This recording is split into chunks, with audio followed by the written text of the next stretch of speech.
오늘도 시청해주셔서 정말 감사합니다. 오늘 만나보실 곳은 얼마 전 댓글로 요청이 들어오기도 했고, 최근 목동 6단지 재건축 안전진단 신청으로 연일 기사가 나오며 기대감이 커지고 있는 곳, 양천구 아파트를 만나보시겠습니다. 양천구는 서울 남서쪽에 강서구, 영등포구, 구로구와 경기도 부천으로 둘러싸여 있는 곳으로 1980년대 목동 신시가지 아파트 개발로 인구수가 급증하면서 1988년 강서구에서 분리되었죠. 밝은 태양과 맑은 냇물이 흐르는 아름다운 고장이라는 뜻으로 양천구라 명명하였는데요. 우리나라에서 인구 밀도가 가장 높은 도시인 서울에서도 가장 인구 밀도가 높은 곳으로 유명한 양천구는 가격이 저렴한 신월동이나 훌륭한 학군을 가진 목동 등 많은 수요가 모이는 곳입니다. 하지만 양천구 아파트 매매가격 지수는 작년 11월부터 꾸준히 하락하고 있었는데요. 최근 거래량이 조금씩 회복되면서 6월 말부터 약간 상승했습니다. 그에 비해 전세가는 아직까지 꾸준한 하락세를 보이면서 역전세난이 우려되는 곳이기도 하죠. 양천구는 크게 목동이냐 아니냐로 나뉘는데요. 정확히 목동 신시가지 인근은 신정동이더라도 목동과 비슷한 학군과 교통, 인프라를 공유하는 반면 등촌, 염창역이 가까운 목 2, 3동은 같은 목동이더라도 목동 취급을 못 받고 있죠. 특히 신월동의 경우는 비행기 소음도 심하고 아파트에 비해 다가구, 빌라가 많은 동네로 목동에서 낸 세금 신월동에서 쓴다는 소리가 나올 정도로 같은 구에서도 격차가 심한 곳이기도 합니다. 교통을 보면 핵심 호선들인 2호선, 5호선, 9호선이 지나고 서울 시내 및 부천 등으로 버스 노선도 많으며 급행도 많이 다니죠.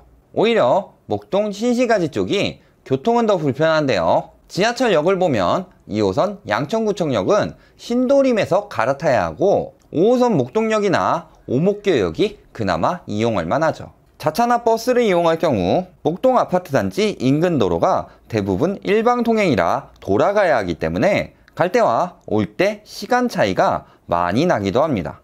그래도 경전철 목동선이 2022년 착공 예정되면서 2호선과 5호선 사이에 교통을 메꿔주는 호재도 있어 차츰 나아질 것이라는 기대감은 있네요. 양천구가 최근 반등의 기미를 보인 건 역시 목동을 중심으로 시작되는데요. 이는 목동에 몇 가지 호재가 있기 때문이죠. 첫 번째 호재는 학군 수요 증가입니다. 최근 상산고, 동산고, 해운대고 등 자사고 지정 취소가 이어지면서 예전부터 교육의 메카였던 강남, 대치, 양천, 목동 등으로 학군 수요가 몰릴 수 있다는 거죠. 두 번째는 목동 신시가지 아파트 재건축 소식입니다. 작년에 재건축 연한이 30년에서 40년으로 다시 늘어난다는 소식이 나오자 1985년에서 1988년에 지어져 40년이 안 되는 신시가지 아파트들은 속도를 내기 시작합니다. 얼마 전 6단지는 정밀 안전진단 착수에 들어갔고 9단지의 경우 한 달 만에 모금액의 절반인 1억을 모으는 등 빠르게 진행하고 있습니다. 5, 11, 14단지도 입주민 간의 활발한 논의가 이루어지고 있다고 하고요. 이로 인해 3월부터 목동 신시가지 아파트 거래가 조금씩 증가하고 있는데요. 올해 초 20건도 안 되던 거래가 아직 집계도 끝나지 않은 5월엔 99건까지 증가했습니다. 하지만 목동 신시가지 재건축 열기는 조금씩 차이를 보이고 있는데요. 6, 9단지까지는 빠르게 안전진단을 추진하고 있지만 7단지는 관망 중이며 1, 2, 3단지는 조건 없는 종상향을 외치고 있죠. 종상향을 말하는 이유는 용적률 기준 차이 때문입니다. 1, 2, 3단지는 2종 일반 주거지라서 용적률 기준이 150%에서 250%이고 4단지부터 14단지까지는 3종 일반 주거지라서 200에서 300%의 용적률로 사업성의 차이가 크니까요. 이에 따라 최근 서울시에서는 용적률의 20%를 공공지원 민간임대로 채우면 종상향을 해주는 방안을 제시했지만 주민 의견은 아직 찬반으로 엇갈리고 있습니다. 그럼 목동 신시가지 아파트는 안전진단을 통과할 수 있을까요? 우선 안전진단 기준을 보면 총 5가지로 A등급부터 2등급까지 있습니다. 이 중 2등급이 재건축 가능이며 최소 D등급은 돼야 조건부 재건축 허가가 나오면서 가능성이 생깁니다. 작년 3월에 실시한 예비 안전진단을 모든 단지가 통과했다고 해서 이번 정밀안전진단도 쉽게 통과되지는 않을 듯 합니다. 왜냐면 안전진단 기준에서 주거환경 비중이 대폭으로 감소하고 반대로 구조안정성 비중이 높아졌기 때문입니다. 따라서 재건축 추진 기준인 30점 이하는 고사하고 조건부 재건축 기준인 55점 이하로도 맞추기 힘들어졌는데요. 이 D등급이 어느 정도일까요? 한 건축사 대표가 말하길 육안으로 확인 가능한 치마나 균열이 있고 건물이 기우는 정도라고 이야기합니다. 게다가 D등급을 받더라도 내구성과 내화력 등을 평가하기 위한 콘크리트의 염분 함유량 등의 표본 검사를 통과해야 하죠. 그러나 목동 신시가지 아파트는 오래된 배관이나 내진 설계가 되어 있지 않는 등의 문제는 있지만 연식에 비해 굉장히 튼튼하게 지어졌기 때문에 쉽지 않아 보입니다. 잘 지은 아파트가 오히려 문제가 되는 거죠. 이렇게 재건축 추진 가능성도 낮아진 데다 재건축 초과이익 환수제나 전매 제한, 분양가 규제 등으로 예전보다 수익성이 많이 떨어졌음에도 아직 인기가 식지 않는 이유를 모르겠네요. 그 외에도 목동 아파트는 몇 가지 문제점이 있습니다. 우선 단기간 급등에 의한 가격 피로감인데요. 예를 들어 목동 1단지 전용 84제곱미터의 경우 2014년 7월 7억 후반에서 2018년 말에는 15억까지 올랐으며 2단지는 7억 중반에서 14억까지 올랐죠. 14단지도 6억 중반에서 12억 가까이 오르면서 4년 조금 넘는 기간 동안 90%나 상승했었는데요. 지금은 어느 정도 하락했지만 서울 내에서도 특히 상승폭이 컸던 만큼 기대 수익 대비 가격 부담이 만만치 않습니다. 또 목동의 특성상 직장 수요보다 학군 수요가 많습니다. 하지만 보통 고등학교 졸업 때까지만 거주하는 경우가 많아 집을 사기보다 전세를 택할 것이기 때문에 매수하는 수요가 줄어들 수 있죠. 그리고 예전과 달리 수시 제도가 강화되면서 내신을 위해 우수학군을 피하는 현상도 있고요. 게다가 목동의 불편한 도로교통상 재건축으로 인해 세대수가 증가하면 교통이 걷잡을 수 없을 만큼 복잡해지면서 출퇴근 문제 등으로 직장 수요들이 떠날 수도 있죠. 이런 상황에서 목동 아파트는 담합 의혹까지 있습니다.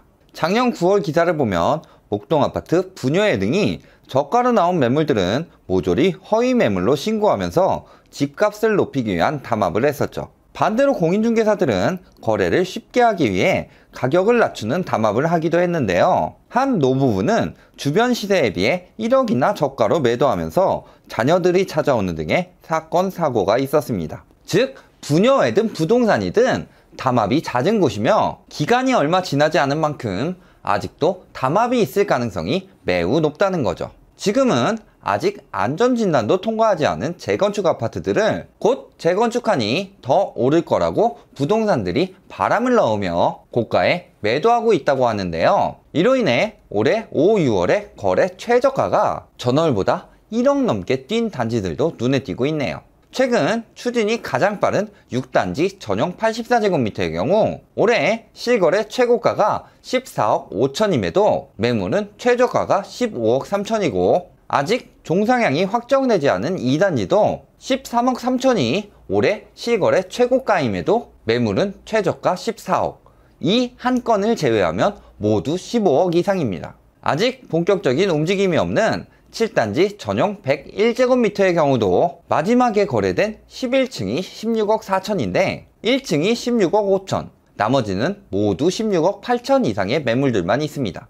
게다가 소유주들은 계약 직전에 가격을 올리거나 매물을 걷어들이고 있다고 합니다. 예전부터 팔 생각이 없는 매물을 비싸게 내놓고 문의가 오면 매물을 걷어들이고 더 높은 가격으로 내놓아 호가를 올리는 등의 방법도 성행했던 것이 생각나는데요. 목동 신시가지 주민들은 단톡방 및 카페를 만들어서 의견을 계속 공유한다고 하니 의심이 갈 수밖에 없네요. 결론을 말씀드리겠습니다. 최근 양천구의 거래량은 3월을 기점으로 상승하고 있으나 그중 신시가지의 거래만 늘었을 뿐 다른 아파트들의 거래량은 100건 안팎으로 거의 그대로입니다. 즉 목동만 재건축으로 인한 호황이 있을 뿐이며 이 또한 많은 의혹을 품은 채 가격 상승 및 거래량 증가가 되었을 뿐입니다. 하지만 다른 재건축 아파트들보다 연한도 짧고 튼튼한 목동 아파트는 안전진단 강화로 인해 재건축 진행이 더 힘들어졌죠. 그리고 만일 재건축이 통과한다고 가정했을 때 목동 신시가지는 다른 재건축 아파트와는 다르게 비슷한 시기에 비슷하게 지어졌기 때문에 통과 기준이 크게 다르지 않죠. 그럼 26,000여 세대에 달하는 재건축이 비슷한 시기에 추진하게 될 것이고, 입주 때는 더 많은 세대가 공급되면서 가격을 하락시킬 것이기 때문에 수익이 난다고 보장할 수 없습니다. 가뜩이나 최근에는 각종 제재들로 인해 사업성이 떨어지고 있는데 말이죠. 몇 년간 수억이 오르면서 강남 못지않은 가격이 되어버린 목동 아파트는 지금이 가장 비싸게 거래되는 시기입니다. 강남 재건축 진행 상황을 봤을 때 아직 조합 설립 인가도 나지 않은 목동 아파트는 사업이 완료될 때까지 더 오랜 시간이 필요할 것이며, 재건축이 곧 추진될 것처럼 홍보에서 형성된 비정상적인 급등세는 오래가지 않을 것으로 전망됩니다. 지금 누군가 비싸게 샀다는 건 누군가 비싸게 팔았다는 뜻이며, 지금 거래량이 늘어난다는 건 아파트를 가지고 있던 사람들이 많이 팔았다는 뜻이죠. 이런 현상들이 무엇을 의미하는지 한 번쯤 생각해 보신다면 지금 목동 아파트 재건축의 미래가 보일 것입니다. 오늘 영상이 도움이 되셨다면 좋아요, 구독, 알림 부탁드립니다.